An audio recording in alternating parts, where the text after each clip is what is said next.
Antonio Brown, Lord have mercy. He retired as a Raider. He went there, then he froze his feet. He caused all this controversy to try to get traded. He badmouthed the coach. He badmouthed the quarterback. He badmouthed the general manager. Never played it down and then got cut. If you just stick to the football field, he's a Steeler legend. That 6-year stretch that he had is literally unmatched. If you had Antonio Brown on your fantasy league team, he led you to fantasy league football victories. Him by himself. Does he deserve to have his number retired? Absolutely not. You can't be bad-mouthing your quarterback like that. He burned every bridge that Pittsburgh has. And there's a whole bunch of bridges in Pittsburgh. But is he still a Steeler legend based on what he did on the field? 100% absolutely.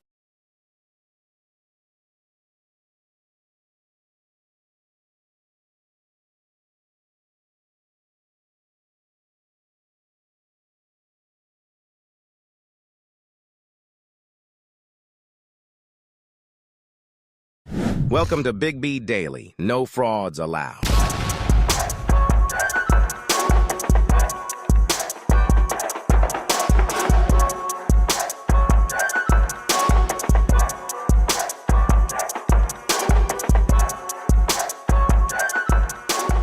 What is going on, everybody? What is up? What is up? Good morning, good morning, good morning. This is your man, Big B, and welcome back to Big B Daily, man. We are live again, as always. Appreciate everybody being here. Had a good day yesterday, man. Gave away my brother's scholarship. That was fun. Going back to the old high school. Had a lot of fun. Saw a lot of good friends, all that good stuff. So we appreciate you all. Number one, some people showed up yesterday. So thank you for showing up for one of our replay shows. We appreciate that. And thank you guys, as always, for being here this morning. We are going to get into it today, man. There's a lot that's going on. We got a lot to cover. First things first, the Celtics, they cruised yesterday. Jaylen Brown goes for 40. I mean, did the Pacers give up? I mean, Halliburton's hurt. I suspect Halliburton's going to be done. He's compromised. I think it's going to be finished. This series is going to be over. And if Halliburton don't play, the Pacers aren't winning a game. That's just, if Halliburton does not play, the Pacers are not winning a game. Period. End of story. So there's that. And then NCAA, the landmark case, they've come to an agreement on the settlement that schools are going to be allowed to pay players. There's a lot to unpack with that. We'll dive into that a little bit. And then, as always, on Friday, we got our list. Today, we are going to be talking about the top 10 quarterbacks in college of all time. Cannot wait for that list. It's going to be a little controversial. It's going to be controversial. But what Big B Daily, if it wasn't controversy, it wouldn't be a show. So I appreciate you all being here, man. Thank you, guys. Remember, if you like the show, you want to help support the show, you like what we're doing, you know the ways that you can do that. On certain platform, there's super chats that you can put through. You can also like, follow, all that kind of good stuff. The same thing on another platform, gifts, tips. Make sure you click the link in the bio. But more importantly, man, have a good time. Remember to always like, follow, share the live, all that good stuff. We appreciate it. So let's get this thing going. So first off, last night, the Celtics, look, I mean, like I said, Halliburton got hurt. I thought the Celtics were going to win the game anyway, but Halliburton gets hurt. The Pacers, and somebody said the Pacers look lifeless. Yeah, it kind of looked like they looked lifeless. So I'm just not sure. Look, first of all, I am sure that the Pacers can't win if Halliburton is compromised. The end of story.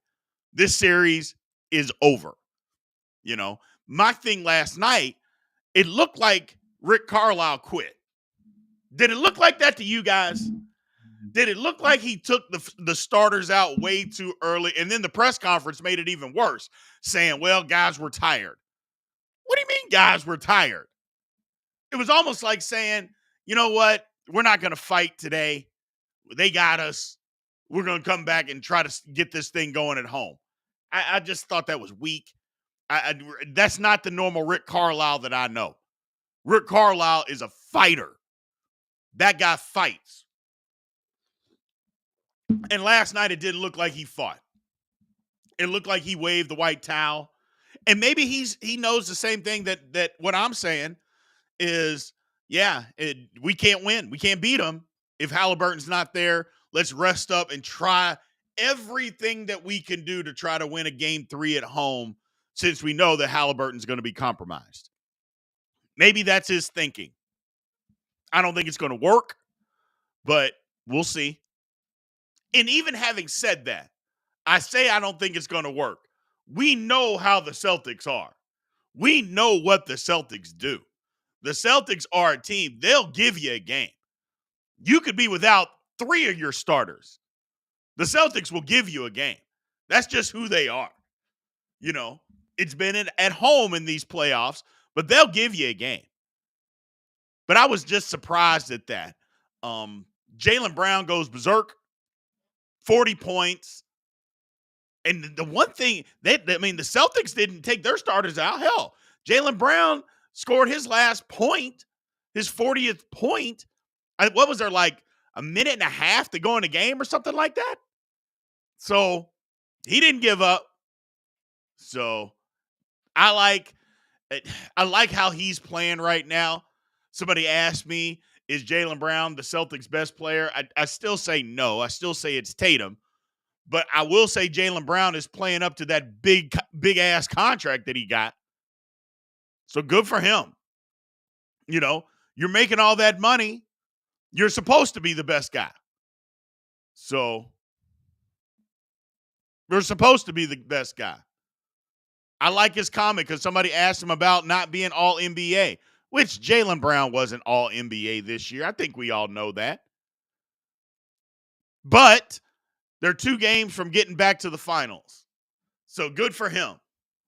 Good for Jaylen Brown. I like his aggressiveness. I like what he's doing because he's going to have to keep it up. If the Celtics are going to win, he's got to continue putting the pedal to the metal. Just keep his foot on the gas. So keep his foot on the gas. I like it. Somebody over here saying Devin Booker was. Yeah, Devin Booker was a better player this year than Jaylen Brown. Stop the nonsense. But I like what he was doing. I definitely like what he was doing last night. And they need it. They need it. Here's a question that popped up early on ESPN is like, do the Celtics, now that they're up 2-0, do you sit Porzingis until you absolutely have to have him? Like, they said he could possibly come back game 3, more than likely game 4. Do you sit Porzingis out and say, you know what? If we can get to the finals without you, we just do that? I think maybe you do. You know, I think you sit him out as long as possible. Let that calf heal as long as you can let it heal. So I think you do that. I absolutely think you do that. Let's go to some of these comments here. My man, Pat Cockrell. The Pacers lost it mentally after they blew game 1. Yeah, they did. And you knew that was going to happen. We knew.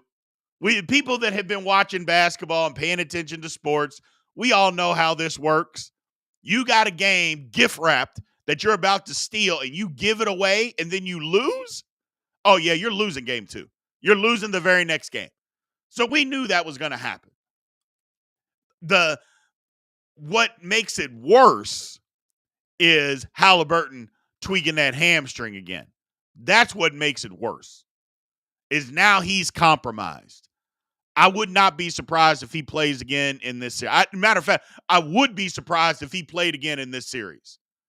Because we saw what happened the first time he got hurt. What was he out? I mean, it was a long time, and he wasn't right even when he came back. He wasn't right then. It took him another month and a half, almost 2 months, to even get right after the injury the first time. So we'll see. We'll definitely see. Jaylen Brown, he looks better than Tatum. I mean, he had a better game than Tatum. I'll give you that. And Tatum had 36 in the first game, But up until the overtime, Brown had looked better than him in that game too. So I'd say he looks better, but he's not better. So Brown is taking a page out of Ant's book. Keep talking the shit and keep backing it up. I like it, Braden. I like it. I definitely like what Jaylen Brown is doing. Just take a mindset of, I'm going to be ultra aggressive. You guys have disrespected me. And I'm one of those people. Because I'm one of those people that says Jaylen Brown can't dribble with his left hand. And now I think we all know that he can. So I think we all know that he can't dribble with his left hand. But that's here nor there. He's still dominating. He's still doing his thing. He's still got a $300 million contract and being compromised dribbling left-handed. So good for him. Great for him, actually. But yeah, that game last night, I don't know, man. I think we all knew how it was going to go. And now I think we're all disappointed because we thought this was going to be a series that the Indiana basically gave it away. They gave away game one. And yesterday you knew they weren't going to win. And now with Halliburton being hurt, I just don't see it. I don't see it. Look, the Pacers will put up a fight. And like I said, the Celtics will give you a game. They're good to give you a game. But I just don't see that happening. I don't see it at all. I think the Pacers bow out. They'll fight game 3. The Celtics pull off the victory, especially since Halliburton's not going to play. Now, if somehow Halliburton comes back and he can play, and he can play at least 75%, now that's a different story. But I don't think he's going to be able to do that, unfortunately, and that sucks. Because I wanted to see a good series. I did. The Pacers, I thought they could put up a good fight.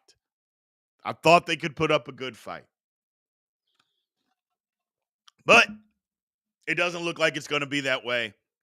It looks like Boston going all the way to the NBA Finals, not really even being challenged. But if you look at their record, I mean, how often were they challenged during the season this year? I mean, they blew away the East. They literally blew them away. So I think this is what everybody expected. I just think a lot of people wanted and thought that this was going to be a better series, but unfortunately, it doesn't look like it's going to be. So, like I said, big game by Jaylen Brown, 40 points. Celtics play good. You know who's also playing good is going under the radar is Jrue Holiday.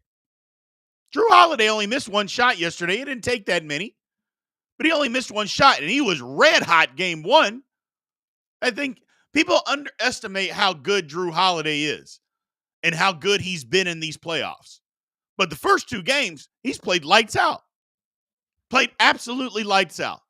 Did it again yesterday. Again, like I said, didn't take a ton of shots, only missed one, was lights out from 3 again. I mean, he's doing his thing. Going under the radar, which is exactly what you need if you're trying to win an NBA championship. You need guys going under the radar that are playing well.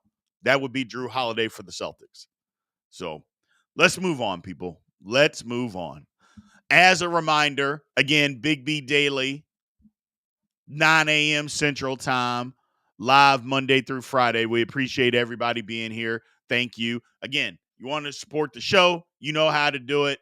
Several different ways to do it with super chats. You want to kind of control the conversation. We appreciate anything that you choose to help us support. More than that, like, follow, and subscribe, and comment outside of the video. So we appreciate that, people.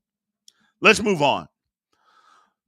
So the NCAA and colleges, they have basically come to a settlement agreement that has been reached between the Power 5 conferences and the NCAA to settle this House versus NCAA case. And to take you back, the House versus NCAA is a swimmer, which I believe was from Stanford, has brought a case against the NCAA saying that they needed to be paid back pay for their services. And the NCAA, fearing that they could actually lose the case and have to pay $6-7 billion, has decided, well, we will settle. We will make a settlement of $2.7 million or billion dollars, not million, $2.7 billion over 10 years. I don't know. I mean, I think it ends amateurism as we know it because there's going to be so many layers to peel back on this. So many layers. So that I just don't know exactly where you start. For instance, I think that if colleges, first of all, this means because colleges are the ones that are going to be paying these players. So the settlement is coming from the colleges. So the NCAA is giving money to these schools to pay players. And it's not just football and basketball players. It's everybody. The rower, the cross-country runner, the volleyball player, the softball player, the baseball player. It's everybody. All the way back to 2016, I believe. So everybody is going to get paid equally. That's the first part. That's the mistake. How are you paying these people equally?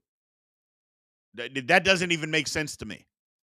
You're telling me that a and now look, I'm not disrespecting anybody, but the greatest swimmer in the history of the NCAA didn't make their school one penny, where the 12th, 13th, or the backup football player did. He did. The basketball player, depending on what school, because most basketballs schools or most schools that have men's basketball, they don't make money either.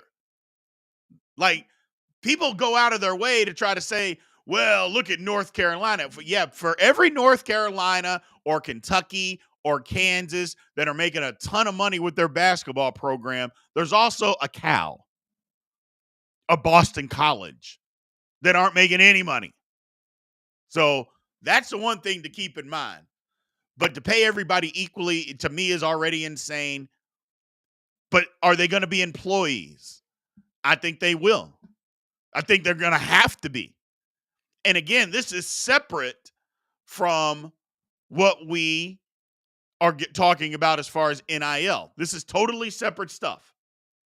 Totally separate stuff. So what's happening with NIL? Yeah, you'll get paid.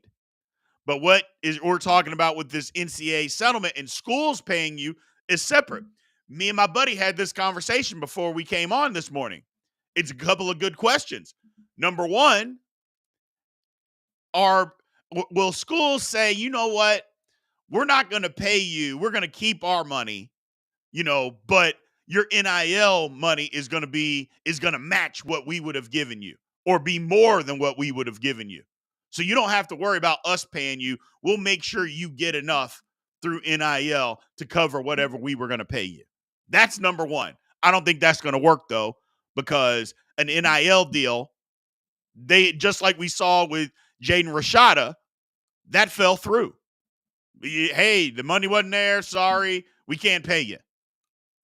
And even if you have a signed contract, if the NIL, because NIL is separate from the school, if they say, hey, we're bankrupt, we can't pay you, we don't have the money, what are you going to do? What are you going to sue them? Okay, you can sue them and get what? Nothing, because the company doesn't have any money. So what you got? Nothing.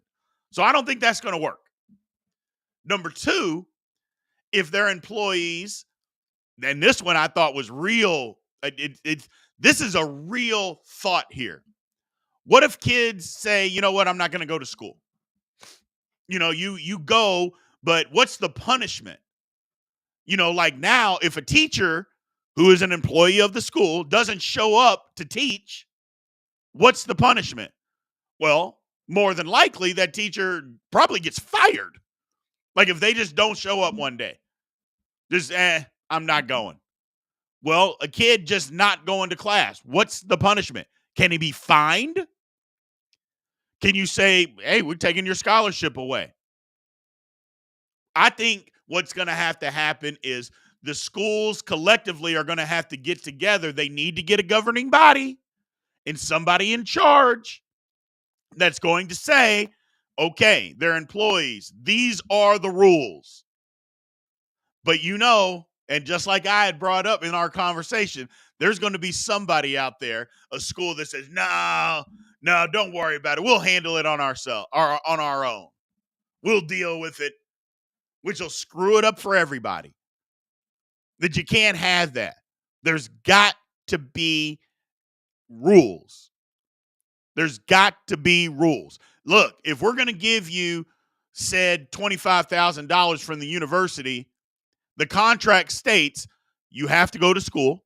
You have to keep this certain grade point average to get this money.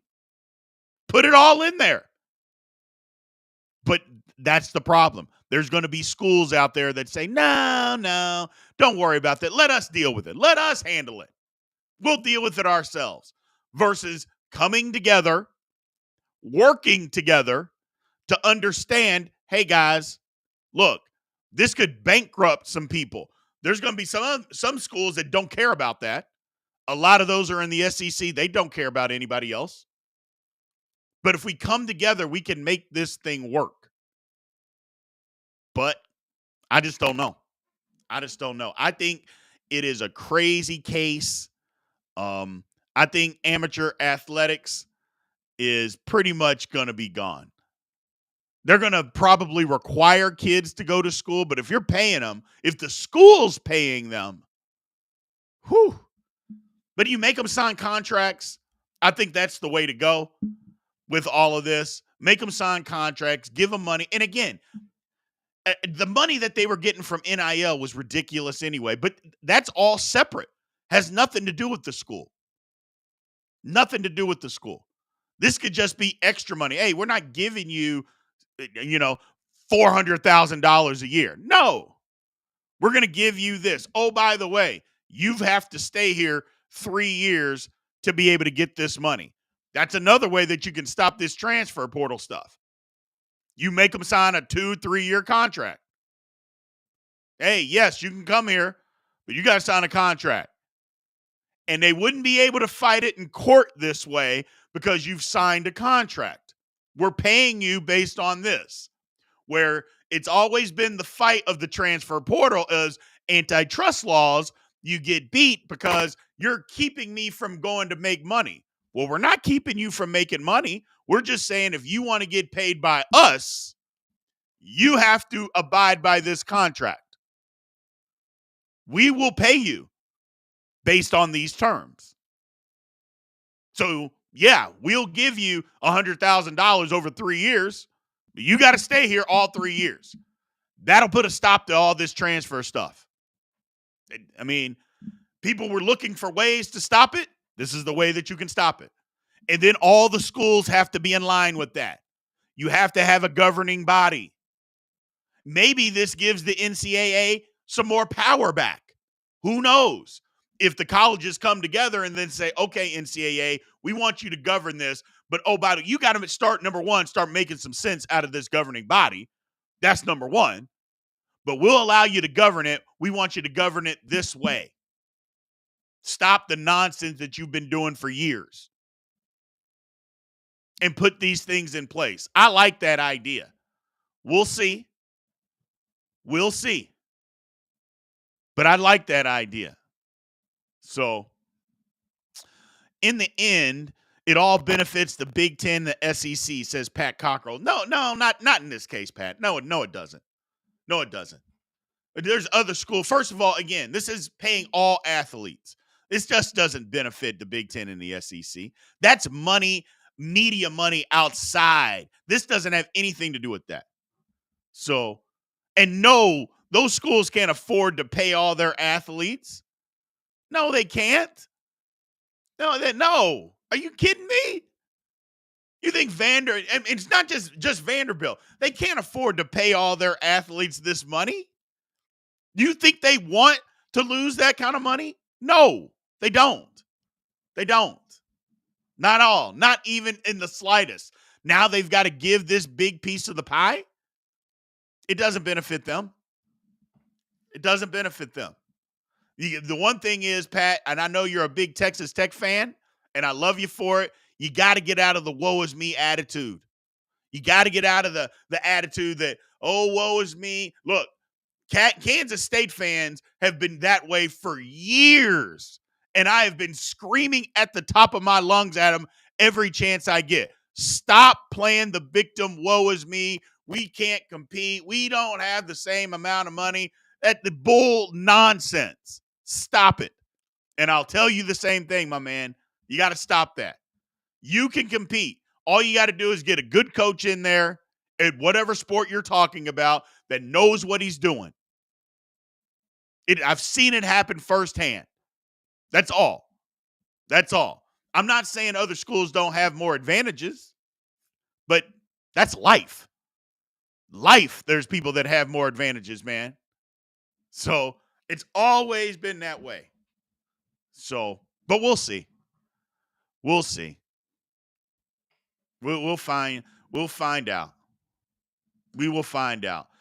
I think there's so many layers to what is about to happen. This is just the tip of the iceberg. I was on my podcast, the Big 12 Insiders, on Wednesday, and it was a great. My man Chad Brindle from UC brought this up. 24/7 UC. He basically said, "Yeah, this is like a marathon where the gun has gone off, but you're standing about 15 to 20 rows back, and you haven't started running yet, because that's where we are. The race has started, but we haven't even begun to move on this thing yet. So, a lot to contemplate, a lot going on here. It'll be a lot to get done. I'm just, I don't know. Whatever happens, it's going to be interesting. There is a big onion here that has to be peeled back. There is a gigantic onion. So, gigantic onion. And K-Ned, this is a bad take, my man. What other employees have to go to class like a student? That doesn't apply. I mean, you can if they're an employee and they're playing football, you can make them go to school if that's part of how they get paid. So I understand what you're trying to say, but you're making a point that doesn't apply. The reason that you're at this university is to play football and to go to school. The reason that a teacher is at the school is to teach. I mean, I don't see why that's that difficult, and it isn't. It isn't. So it's not that difficult to understand. It's just it's really not. But either way, big onion here to peel back.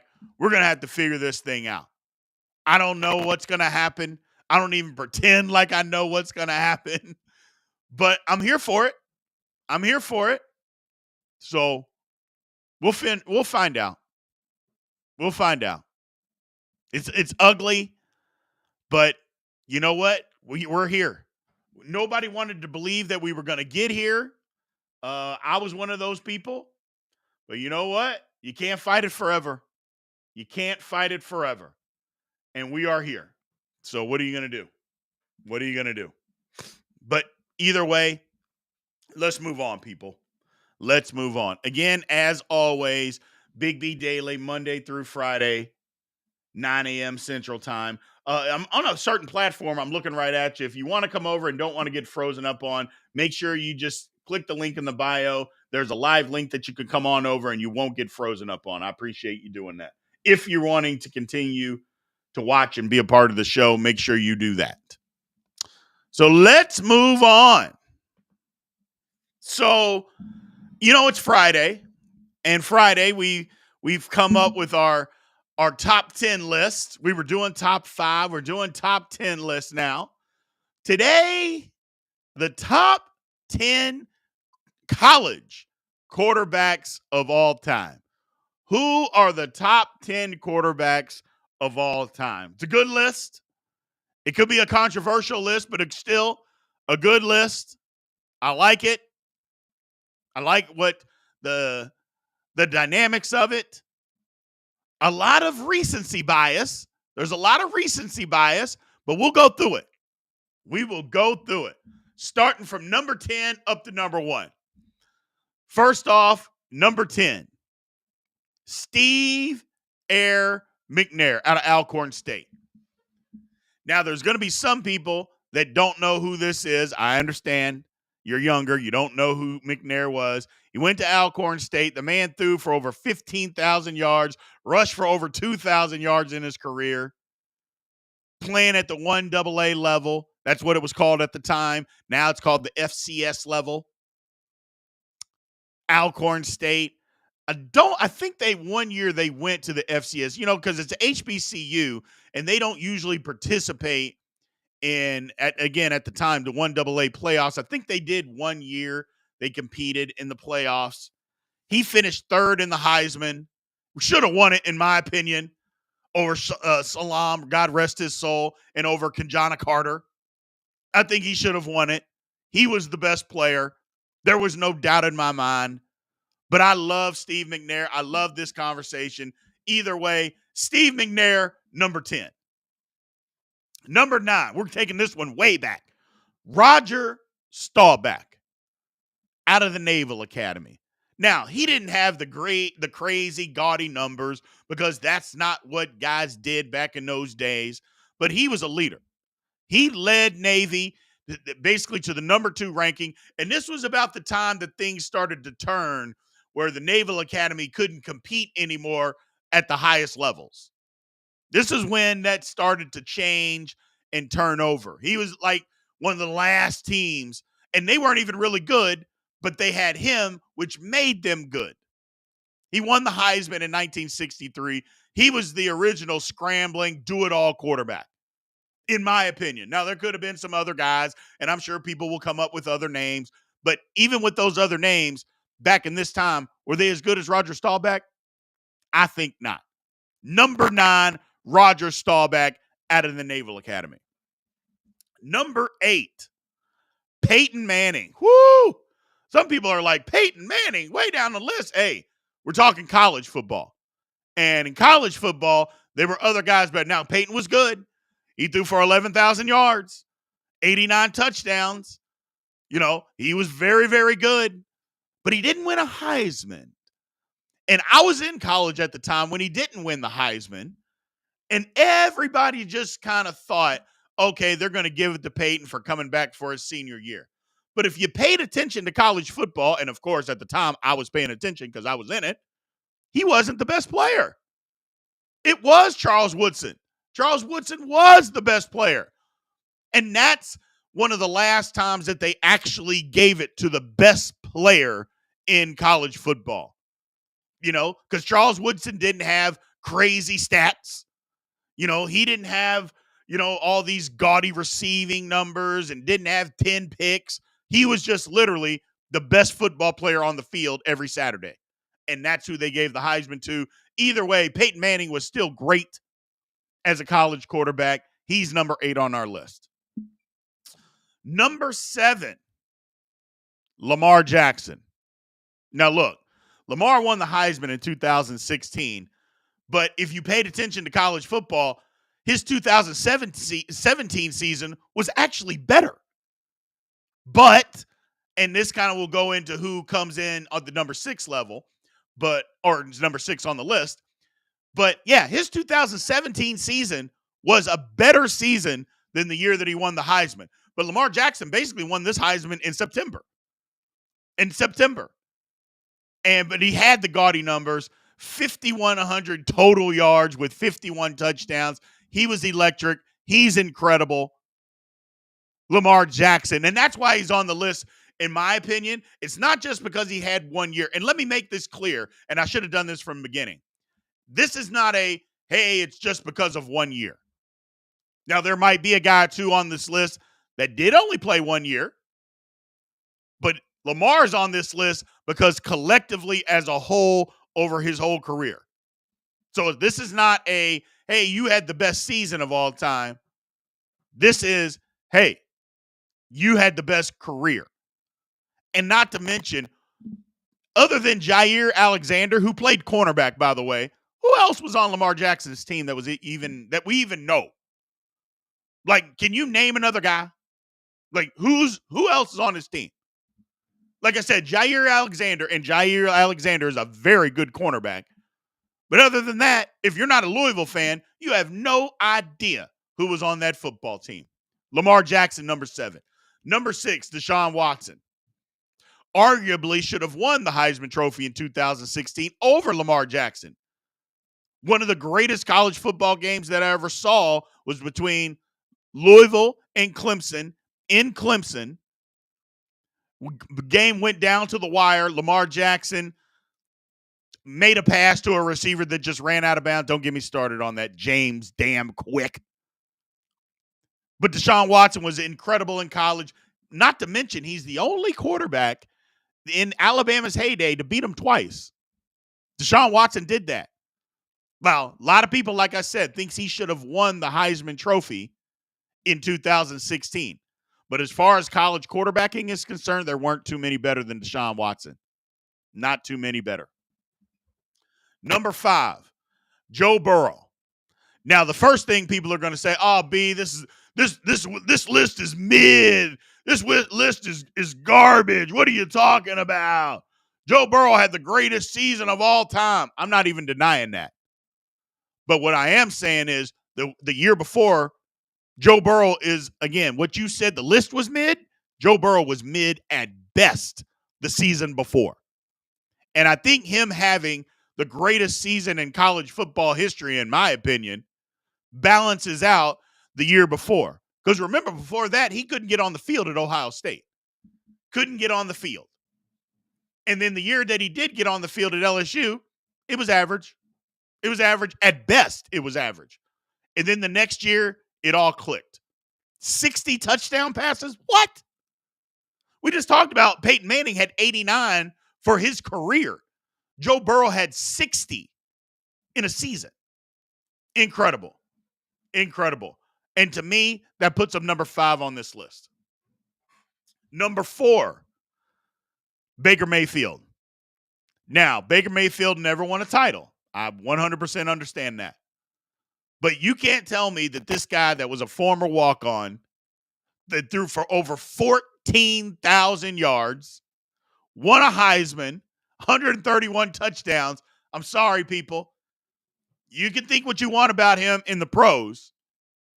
And I'm one of those people that think, he's got to have this, and this to be good. In college, he did not. In college, he was that guy. You know, I don't care what anybody says. Baker Mayfield was the truth. And if it wasn't for a faulty defense, they may have won a national championship. So who knows? But the bottom line is, you go for 14,000 yards at a school like Oklahoma? Yeah, you're going to be on my list. He's at number 4. Number 3. Now, this is where it's starting to get a little bit spicy. Number 3, Tim Tebow. Now, a lot of people are going to have Tim Tebow a lot higher. A lot of people are going to have Tim Tebow higher than this. I like Tim Tebow. I think Tim Tebow is one of the greatest college quarterbacks of all time. I just happen to think 2 people were better. But you can't take away what he did. He's a 2-time champion. One of those times, he wasn't the quarterback, but I would still say he was a key cog in them winning the title. I mean, he wasn't the starting quarterback, didn't play the majority of the snaps at quarter. I would say he played about maybe 10%. He was basically a fullback on that team, but he did the job, you know. Then he won. All he did the next year was win the Heisman. I mean, he's pretty good, you know. And as bad as Tim Tebow threw the ball in the pros, he played pretty well in college. He threw it pretty well. Now, his team, on the other hand, was, let's just say, one of the greatest sets of collection of athletes that we've seen. So he benefited from that, but somebody had to be behind there. You can't blame him for playing with good players. You can't blame Tebow for playing with good players. I don't do that. I've never done that. And you can't do that to him now. Tim Tebow, number 3 on the list. Number 2, Cam Newton. Now, I know earlier that I mentioned that a one-year wonder, you know, we're not giving credit. Well, Cam only played 1 year. He only got to play 1 year. And that Auburn team, what he did, number 1, he was clearly the best player in the country. He led them to a national title. He won the Heisman, and nobody else on his team played a professional snap of football. Think about that for a second. Nobody else or on the offense anyway. Nobody else on that offense played a professional snap of football. Not one snap. It was him. That was it. That is literally the definition of carrying a team to a national championship. Now, I'm not saying that he didn't have other good college players, because that's not true. Yeah, he did. But in this day and age, you got to have pros on your team to be able to win.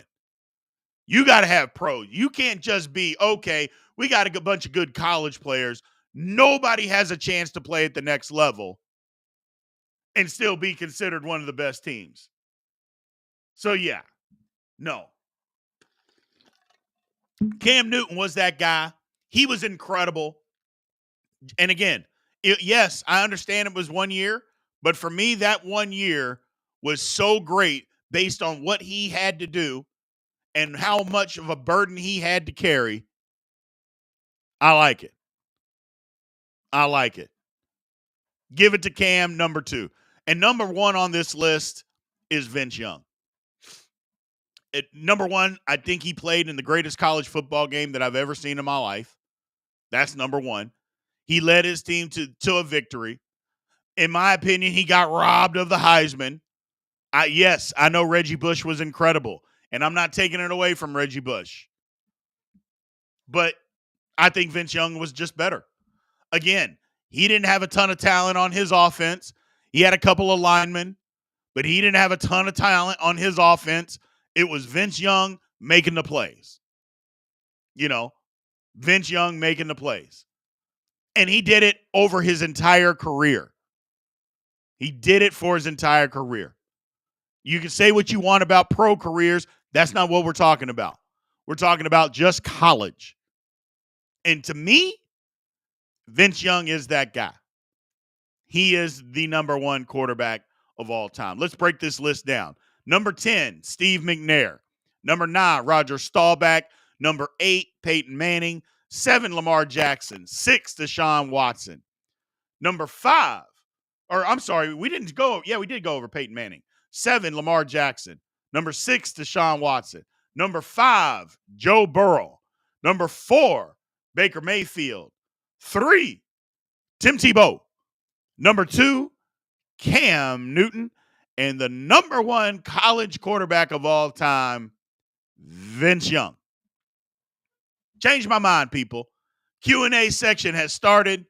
Change my mind. I am here to listen 100%.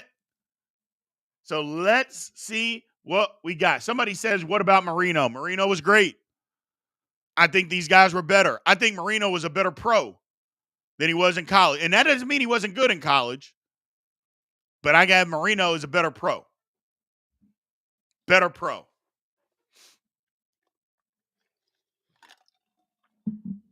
Again, just my opinion. What else do we got here?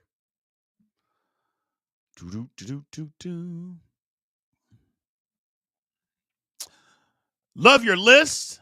I think I'd add Mike Vick. What I really wanted to do was add Mike Vick and my man Mike Bishop. Now, for you guys that don't know who Michael Bishop is, first of all, you need to know who he is. Second of all, he is the originator, of the Tim Tebow offense. Michael Vick started the Wildcat offense. Well, it got called the Wildcat. Why? Because it started at Kansas State. Kansas State Wildcats. That's where it came. That's the originator of the offense. Coach Bill Snyder came up with that offense for Michael Bishop and said, if we can take this athlete, who Bishop wasn't even an option quarterback, he was a throwing quarterback, but he was big and he could run, add another layer, get another blocker. That's where it started. So Michael Bishop, I wanted to add to the list. Add Mike Vick. Yeah. Somebody says Doug Flutie. I thought about Doug Flutie too. No Cordell Stewart. No, he wasn't in consideration for this list. But Doug Flutie could have been and was I thought about Doug Flutie, but I like the list. I like the list. So Vince Young was a beast in college. I missed the rest of the list. You got the list. We went over it with you, my man Joey. Appreciate you. And thank you for asking about yesterday. It went well yesterday. Yeah, man, and I'll talk about that just for a quick second. I don't want to bore you guys. But yeah, I went back to my old high school. And if for you guys that don't know, my brother passed away in 2012. Literally, it's not a lot of times where you can point to the worst day of your life. That was the worst day of mine. But to be able to give back a memorial scholarship in his honor, we give it away every year. It's a scholarship that we give away, that people donate, and we give it away $1,500. It's recurring over 4 years, so they get it up to 4 years as long as they have a 2.5 grade point average and they continue on in school. They get it up to 4 years. So I was able to give that away for the first time yesterday. I hadn't been able to get back to do it, but yesterday I was able to get back this year. This is the 4th year, like I mentioned. So it was fun. It was a good time. It was fun.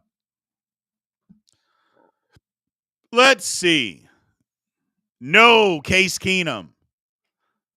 No, I get it, Wacan. He tore it up. But all they did, they threw the ball 60 times a game. We're not doing that. We're not doing that.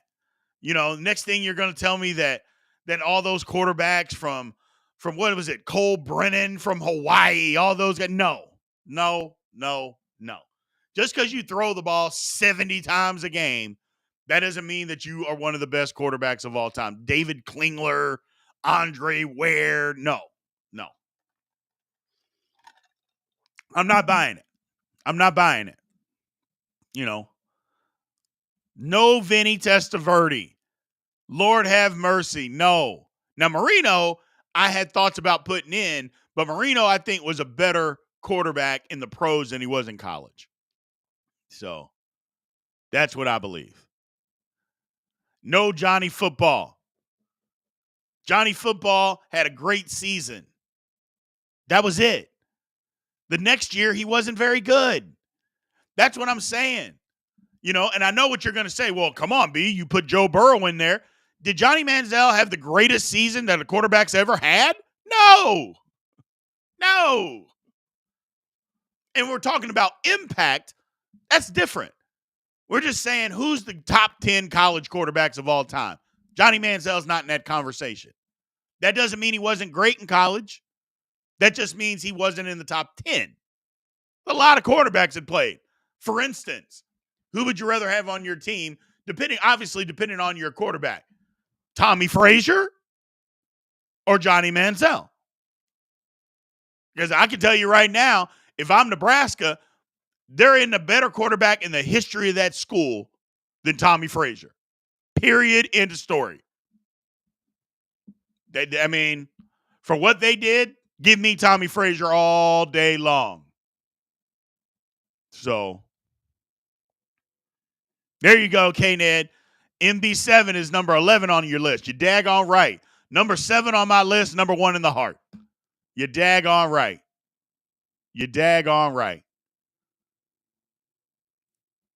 So, let's see. Pat Cockrell, look, man. No. Because you throw the ball 18,000 times doesn't mean that you're the best quarterback, man. I'm sorry. And I love, but that's why I love my man Pat. Y'all got to love your man Pat Cockrell. He is going to be loyal to the end of time. And y'all know me, how I am with loyalty. I love it. That's why me and him get along so well. Let's see. Who else do we got on here? What else are we talking about? If you go with Michael Vick, then you need to add Woody Dantzler. No, we don't need to add Woody Dantzler. Come on, Big George Rich. You got to stop.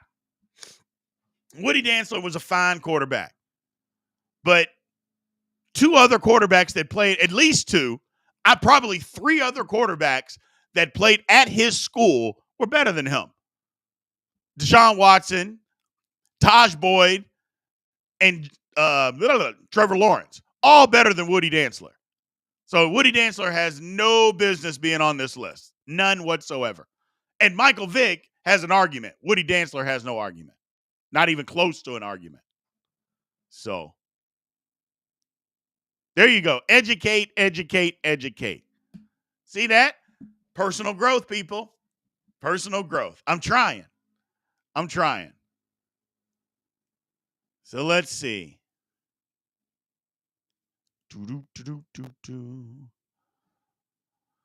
Who else do we got on here?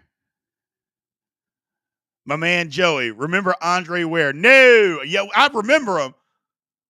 But he was good in college. Great in college. Not good. He was great in college. But not on the list. I'm just not going to reward guys that just because their system was, we're going to throw it 60 to 70 times a game to put up huge stats. I'm not going to reward that. You know, let's see. My man, Wakan says, thoughts on Tommy Frazier at Nebraska. I love Tommy Frazier. I thought Tommy Frazier was the embodiment of what Nebraska meant at the time. You know, outstanding quarterback. Couldn't throw it 10 yards, but he didn't have to. They ran the football. Try to stop him in the option.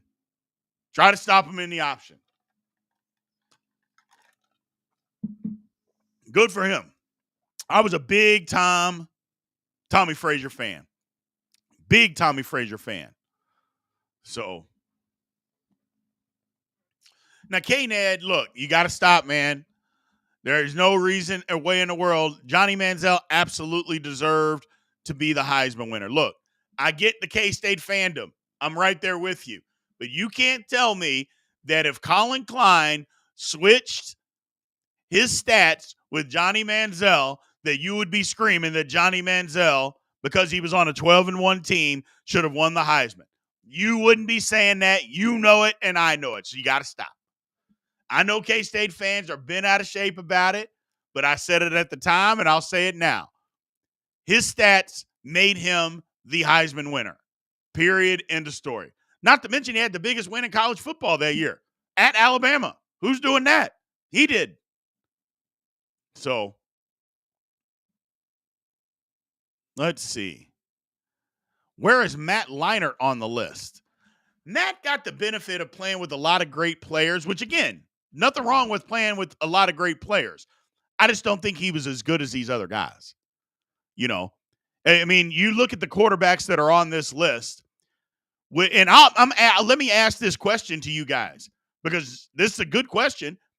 Would y'all put Matt Leinart in here anywhere? Like, is he better than any of these guys?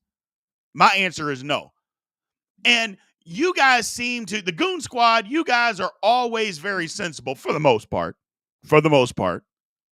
Very sensible when it comes to understanding, hey, just because a guy isn't any good or isn't as good as somebody else doesn't mean that he's not great. You know, on TikTok, all they talk about, oh, you said he's mid and then he's mid. What? Nobody said that. All we're saying is somebody was better.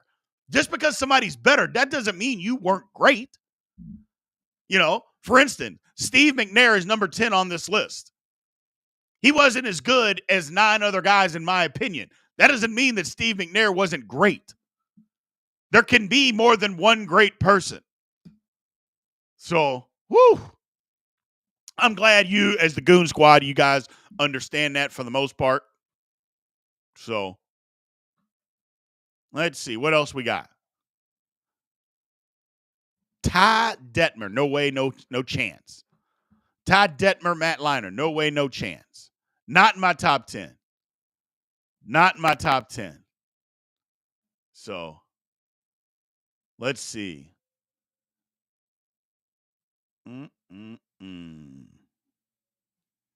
Matthew Stafford. Here's my man Paul, my resident UK fan.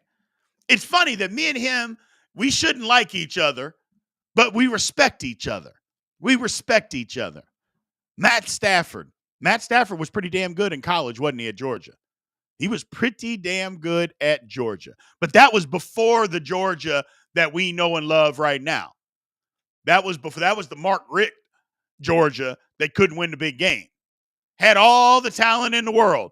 Here's the thing about Georgia. Everybody thinks that Kirby Smart came in and he did change Georgia. He changed that mindset. But Georgia still got all those great players. It wasn't that Georgia wasn't getting the best players out there. They still got them back when Mark Richt was the coach. It was just Kirby Smart took it to another level.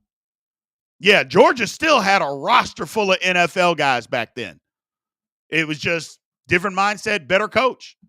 So Antoine Randall L. was the greatest college QB of pro wide receivers.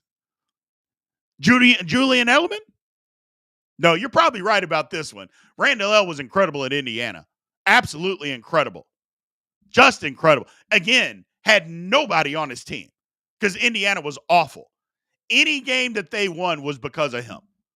Any game that they won was because of him. They were awful. But good for him. And I love it at the time because if Antoine Randall L. played right now, there's no chance that he'd have been at Indiana all 3 or all 4 years. No chance. He'd have transferred out of there so fast. So there is no chance. But I love that fact that, hey, I went to Indiana. I became great at Indiana, and I had to stay. Good for him. Good for him. My man Ruben, what do we got? Join late. Was Case Keenum on the list? No. No Case Keenum, Ruben. No Case Keenum. We give no credit to guys that drop back 60 or 70 times a game, and that's all they did. We don't do that. Again, I don't want to be disrespectful. I'm not saying they're not good. I'm just saying for this list, you got to do more. For instance, who is he better than in the top 10 list? Steve, and let's go over the list again just to make sure we're all on the same page. For anybody like my man Ruben who came in late. Steve McNair, number 10. Roger Staubach was number 9. Peyton Manning was number 8. Lamar Jackson, number 7. Deshaun Watson, 6. 5, Joe Burrow. Number 4, Baker Mayfield. Number 3, Tim Tebow. 2, Cam Newton. Number 1, Vince Young. So that's the list. That's the list. So anybody that came in late, that would be the list. Let's see. What else we got?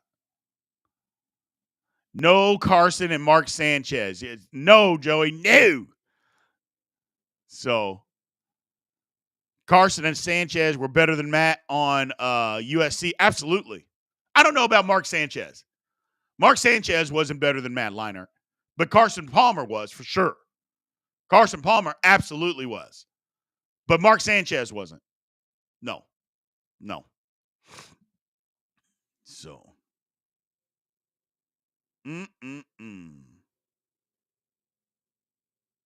Let's see. What else do we got here? Oh, Darren Howard brings up, we're forgetting about RG3. Disrespectful. I'm not forgetting about him. I didn't put him on the list, but nobody has brought up RG3. And in college, I mean, can you get to 20 without naming him? I don't know that you can. I don't know that you, or you shouldn't. I don't know that you can. That's the point. I don't know that you get to 20 without bringing up RG3 because in college, again, a Heisman winner, he was the truth. He was the truth. So, yeah, RG3 was very good. Very good. K-Ned says, Lavelle Edwards era, BYU QBs probably own 15 to 25 if you went. No, they don't. No, they don't. I'm sorry. There's some good quarterbacks. Todd Detmer, Steve Young, but we're not. No. Again, that was in an era where they threw the ball all the time. I'm not putting a bunch of BYU quarterbacks in the top 25 list of all time. Absolutely not. Andrew Luck was regarded by many to be on the short list for the top college QB ever. Andrew Luck was one of the best pro prospects, but I don't know that people would say that he was the best or one of the best actual college quarterbacks. What they do say is he was one of the best prospects that they've ever seen. And that's different. That's different. But he was very good too. He was very good too. Again, just like RG3. Can you get to 20 without putting Andrew Luck in there? Probably not. Probably not. So, Marcus Mariota. That's another one. That's another one. He was very good. You got to cut the list off somewhere. You got to cut the list off somewhere. Why do you dislike air raid style QBs in college? I don't dislike them. I never said I disliked them. What I did say is I'm not going to say that you're a better quarterback than other guys that don't throw it 55 to 70 times a game. That's all I'm saying, is that I give more credit to guys that throw it 30 times a game, that put up big yardage, that put up big numbers, versus a guy that throws it 55 times. That's all. So it's not that I dislike them. I think they're fine. And for your system in college, if that's what you do, that's what you do. But there's other guys that do other things. That's all. In systems. That's just me. That's just me. Because if we only did it by the numbers, again, we'd have 3 guys from the University of Hawaii would be in the top 10. Now, do we really believe that? Do we think that Cole Brennan is better than Cam Newton? Do we think that he was better than Peyton Manning? That's what we're talking about. If you just do that, do we think that David Klingler was better than Roger Staubach? Is that what we're doing? I don't think we can. So, I don't think we can. Darren Howard says nobody should get to 15 without RG3 on the list. If not, padded room. Where's my man with can? Padded room. Yeah. I don't think you can get to 15 on the list without having RG3 on that list. I thought about putting it was him and Marino that I thought about putting in the top 10. So, yeah, you can't get there. You just can't. Dante Culpepper. Now, there's somebody. Dante Culpepper, Central Florida. I don't think he's in the top 20, but maybe 40. Culpepper was good. And again, they had nobody. That was before we even knew who Central Florida was. He went to Central Florida. Dante Culpepper. Very good. So, my man Joey says RG3 in college wasn't better. Wasn't he better than Lamar? No, he wasn't. But he was pretty close, but he wasn't better than Lamar. He wasn't. Not to mention, the running numbers alone for Lamar Jackson are insane. Who the hell runs for 1,500 yards at the quarterback position and then throws for another 3,500 yards? That's what I'm talking about. A 1,500-yard rusher, just a 1,500-yard rusher alone gets you into the Heisman conversation. Then you throw for 3,500 yards on top of that? Lord have mercy.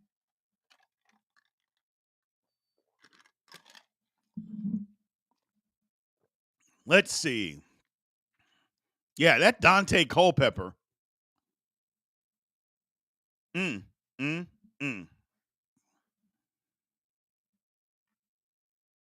What else do we got? People? Paul, this was unnecessary. That was unnecessary. Nobody cares that Lamar lost to Kentucky twice, Paul. Stop it. I'm trying to have a good day, and you are trying to ruin it for me. I'm trying to have a good day, and you are trying to ruin it for me. Unbelievable. The disrespect that you guys show me. I don't know. It is what it is. It is what it is. So, well, man, we're going to shut this one down for today, man. It's a good list. So I appreciate it. We'll keep coming up with these. By the way, write this down if you can, if you want, if you choose. Big B Sports Talk 44 at gmail.com. That is the email for the site. Big B Sports Talk 44 at gmail.com. Any other lists that you guys want to hear, want to see, we'll be doing these throughout the summer. You know, we'll be doing these lists. I think they're fun. I think you guys enjoy it. And you know this, that's what this show's about, is bringing you guys what you guys want to hear. It's Fridays. You know, we're always going to cover the news and the latest stuff that happened, but it's important that we have some fun too. And we're going to always have some fun on Fridays. Y'all know me. So I promise I'll work on getting the Goon Squad shirts ready. I promise I will get working on it. Y'all like this? Do you like it is a better question. Do you like it? And if you do, you know, if you don't, tell me. Again, send me an email. Send me an email. Let me know. Do you like the shirt? Do you not like the shirt? What topics you guys want to hear next? I appreciate everybody, man. Thank you guys for showing up. Thank you guys for showing out. No show on Monday. By the way, no show on Monday. It's Memorial Day. We're not doing a show. I'm going to enjoy Memorial Day just like you guys should enjoy Memorial Day. I'm not going to get into anything political. It's Memorial Day. You know, if you don't know anybody in the military, that's fine. Everybody probably knows somebody who's passed away. If that's what you want to memorialize, have at it. But no show of any kind on Monday. We will be back on Tuesday. So I appreciate everybody. Love you guys. And I will holler at you on Tuesday. Aloha.